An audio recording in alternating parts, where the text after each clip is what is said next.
जय श्री कृष्णा प्रिय साथियों। तो आप सभी के बीच एक नया सिद्धांत प्रस्तुत कर रहे हैं। हमें पूर्णतः विश्वास है, जैसे कि आप लोगों ने पिछले वीडियो में देखा है महाकुंभ और मकर संक्रांति सिद्धांत, और कमेंट में दर्शाया है कि आपको बहुत ही आनंद मिला है। तो तृतीय सिद्धांत के बाद भी आप यही कहेंगे सर लाजवाब। तो तृतीय सिद्धांत जो है आपका वो है महामुक्ति सिद्धांत। तो इसके पहले हम यही कहना चाहेंगे कि गुरुसराय में श्री बिहारी जी ने किस नाचीज को परोसा है कि छात्रों को गूगल से ज़्यादा गुरुजी पे भरोसा है। तो आइए आप सभी के बीच महामुक्ति सिद्धांत, यदि आप चाहेंगे तो इसका दूसरा नाम कह सकते हैं कक्षीय सिद्धांत। कक्षीय सिद्धांत तो जैसे कि अनेकों वैज्ञानिकों ने अपना मुक्त इलेक्ट्रॉन सिद्धांत प्रस्तुत किया है और अनेकों वैज्ञानिकों ने अपने अपने विचार प्रस्तुत किए हैं।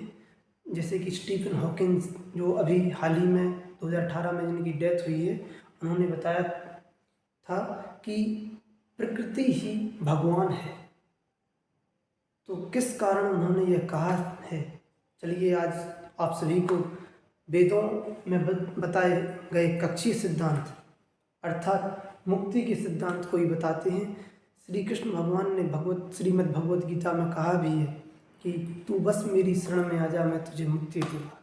तो मुक्ति का सिद्धांत तो पहले से ही वो दे चुके थे। बाकी सोमरफेल्ड और रदरफोर्ड ने अपना बाद में सिद्धांत प्रस्तुत किया। तो चलिए उस सिद्धांत को आगे बढ़ाते हुए आप सभी के बीच अपना विचार, अपना सिद्धांत प्रस्तुत करते हैं। तो देखते हैं कि जब कोई प्रोटॉन कण होता है, उसे प्रोटॉन कण अर्थात पार ब्रह्म द्रव्य अर्थात व्यक्ति की आत्मा, उसे मुक्ति तब मिलती है जब वह अपनी अंतःकरण में यह बात विचार करता है कि बस जो प्राप्त है वही पर्याप्त है। यदि उसे मोक्ष प्राप्त करना है तो उसे अंतःकरण में यह जरूर सोचना पड़ेगा, बस प्रभु अब यही पर्याप्त है।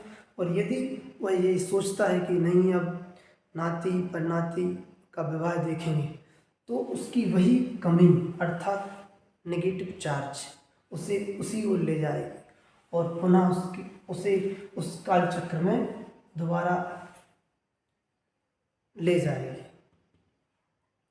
तो चलते हैं उसी कक्षा में जो चल रही है। तो होता क्या है कि व्यक्ति जन्म के पहले भी कक्षा में रहता है, जन्म के बाद भी कक्षा में रहता है, बस कक्षा उसकी बदलती जाती है। एक कक्षा के अंदर अनेकों कक्षाएं हैं। यदि हम कहें कि आप क्लास 8th में पढ़ते हैं, वह आपकी कक्षा है, तो क्लास 8th में भी आप किस कैटेगरी, किस परसेंटेज की कक्षा में, वही कक्षीय सिद्धांत है। उसी से मुक्ति चाहिए हमको। तो सर्वप्रथम जब बच्चा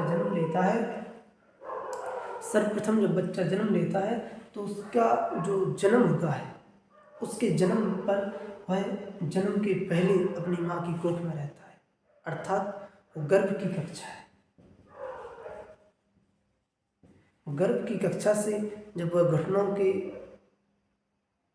बल पर चलता है तो वह होती है उसकी द्वितीय कक्षा। फिर जब वह चलना सीखता है तो उसकी 3rd क्लास। धीरे धीरे कक्षाएं बढ़ती जाती हैं और कक्षाओं में भी कक्षाएं होती हैं। यदि आप कहते हैं कि आप 12th कक्षा में हैं, तो 12th कक्षा में भी आप किस परसेंटेज की कक्षा में हैं। सभी स्थानों पर, सभी स्थितियों पर प्रत्येक व्यक्ति की, प्रत्येक वस्तु की भिन्न भिन्न कक्षाएं, और उसी कक्षा से वह दूसरी कक्षा में जो जाता है तो उसके लिए उसको ऊर्जा, जिस कक्षा में वह चल रहा है, अर्थात यदि आप पढ़ते हैं तो पढ़ाई की ऊर्जा, यदि आप पैसा कमाना चाहते हैं तो उससे बड़ी वाली कक्षा में जाना चाहते हैं, तो बड़े राजनीति में है यदि आप, तो उससे बड़ी राजनीति में जाना चाहते हैं, तो उसके लिए एक निर्धारित उसको ऊर्जा प्राप्त करनी होती है। जिसे फोटोन ऊर्जा कह सकते हैं। और बोहर अर्थात बोर ने ये बताया है कि उसकी एक ऊर्जा जो उसे एक कक्षा से दूसरी कक्षा में ले जाती है। यह आवश्यक नहीं कि इलेक्ट्रॉन ही है, वह व्यक्ति है, वह नेता है, वह स्टूडेंट है, उसे एक कक्षा से दूसरी कक्षा में जाने के लिए उसके विषय से संबंधित एक ऊर्जा प्राप्त करनी होती है। जैसे कि आप क्लास 12 12वीं में पढ़ रहे हैं, तो 12वीं में किस परसेंटेज की कक्षा में है? हो सकता है आप 70% चीज का कक्षा में हो। 70% से कुछ विद्यार्थी चलते हैं तो 80% की कक्षा में होते हैं। यदि आप पॉलिटिक्स राजनीति करते हैं तो आप विधायक वाली कक्षा में हैं, आपसे ऊपर मंत्री वाली कक्षा है, आप उसमें जाना चाहते हैं। इसी प्रकार प्रत्येक व्यक्ति, प्रत्येक वस्तु, प्रत्येक स्थिति की अपनी अपनी कक्षा है। आप एक मंजिल की कक्षा में से दूसरे मंजिल की कक्षा में जाना चाहते हैं, आप लाख वाली कक्षा से करोड़ वाली कक्षा में जाना चाहते हैं, तो इसके लिए उसको फोटोन ऊर्जा की आवश्यकता पड़ती है। और यह तो कक्षाएं चलती ही रहती हैं। इसके बाद उस कक्षा में चलते हुए आपको एंड में उस कक्षा से मुक्ति प्राप्त करनी होती है। अर्थात जो यूपी पुलिस या अन्य स्टूडेंट तैयारियों में जुटे हैं, उन्हें अपनी पढ़ाई से मुक्ति प्राप्त करनी है। तो क्लास से मुक्ति, जो 10th 12th IIT की तैयारी करते हैं, वह सोचते हैं कि इससे मुक्ति प्राप्त करनी है। यदि हम आज जो क्लास ले रहे हैं तो उससे ही मुक्ति प्राप्त करनी है, तो उसके लिए हमें उसकी एक उच्चतम स्टेज पर पहुंचना होगा। उतनी ऊर्जा स्वयं में प्राप्त करनी होगी जिससे हमें उस कक्षा से मुक्ति मिल सके। आपको इतना पढ़ना पड़ेगा कि आपकी गवर्नमेंट जॉब लग सके, सिलेक्शन हो सके आपका। तो यह आपका कक्षीय सिद्धांत है। अब चलते हैं प्रमुख आज के मुद्दे पर विचार कि अनेकों वैज्ञानिकों ने अपना अपना मत दिया। जैसे कि अभी हमने प्रारंभ में आपको बताया था, स्टीफन हॉकिंस ने कहा था कि भगवान ही प्रकृति है, प्रकृति ही भगवान है। यदि हम तात्पर्य करें भगवान, जो पृथ्वी चल रही है, पृथ्वी के अंदर गुरुत्वाकर्षण है, जो विद्युत बनेगी तो वो बनती है गतिमान आवेश से चुंबकत्व। तो भा अर्थात भूमि, गा अर्थात गगन, वा अर्थात वायु, ना अर्थात नदियाँ।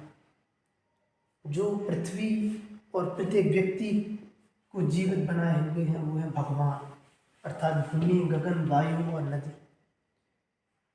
तो चर अचर समस्त कण में एक पार ब्रह्म है, वो पार ब्रह्म ही आपकी अंतःकरण की चेतना अर्थात आत्मा है और वही परमात्मा है। अब बात ये होती है कि हमने अनेकों वैज्ञानिकों, फिजिक्स, केमिस्ट्री, बायोलॉजी का मूल तत्व जो है उसमें यही पढ़ा है कि प्रोटॉन अंदर होता है और उसके इलेक्ट्रॉन चारों ओर चक्कर लगाता रहता है। यदि आप इसको एक बार पुनः देखेंगे तो ये आज का सिद्धांत नहीं है, 19वीं सदी में वैज्ञानिकों ने दिया होगा। यदि आप देखेंगे, पुनः एक बार फिर से देखेंगे, तो ये सिद्धांत महाभारत में दिया गया है। हमारे वेदों में यह चिन्ह दर्शाता है एक स्थिति को, जिस स्थिति को कहते हैं स्वास्तिक का चिन्ह। देखें, यदि ये जुड़ता जाता है तो ये बनता है आपका स्वास्तिक, और यही स्वास्तिक का चिन्ह आपको दर्शाता है कि जो प्रोटॉन है उसके चारों इलेक्ट्रॉन चक्कर लगा रहे हैं। देखेंगे आप ये प्रोटॉन है, प्रोटॉन के चारों ओर इलेक्ट्रॉन चक्कर लगा रहे हैं, यही है स्वास्तिक। तो हमारे वेदों में जिस स्वास्तिक को पूजा जाता है, जिस स्वास्तिक को माना जाता है, वही यह परमात्मा अर्थात भगवान है, वही परब्रह्म है। प्रोटॉन के चारों ओर इलेक्ट्रॉन का चक्रण, यह स्वास्तिक का चिन्ह हमारे वेदों में पहले से ही है, इसी को भगवान कहते हैं। अब इसकी जो वास्तविक जो गति की स्थिति है वो क्लॉकवाइज ही होती है। इसीलिए प्रत्येक व्यक्ति, प्रत्येक वस्तु की स्थिति जो चक्र होता है वो क्लॉकवाइज ही चलता है। यदि आप देखेंगे कि महाभारत या कई अनेक सीरियल में हमने बचपन में देखा है कि जो स्वास्तिक का चिन्ह बनकर आता था वो क्लॉकवाइज स्थिति पे आता था। यही यदि बाईं ओर की जाए तो फ्लेमिंग के बाएं हाथ का नियम दर्शाता है और यही दाएं हाथ का नियम दर्शाता है, क्योंकि प्रत्येक वस्तु क्लॉकवाइज स्थिति में चलती है। यदि उसको ऊपर जाना है तो क्लॉकवाइज चलना पड़ेगा। ये स्वास्तिक का चिन्ह अर्थात प्रोटॉन के चारों इलेक्ट्रॉन का चक्रण ही दर्शाता है। मेरे साथियों, यही चिन्ह आपको दर्शाता है कि प्रोटॉन के चारों ओर कौन चक्कर लगा रहा है, इलेक्ट्रॉन चक्कर लगाते हैं। और यह इलेक्ट्रॉन की जो गति है वो यह देख सकते हैं आपकी किस ओर चलती है।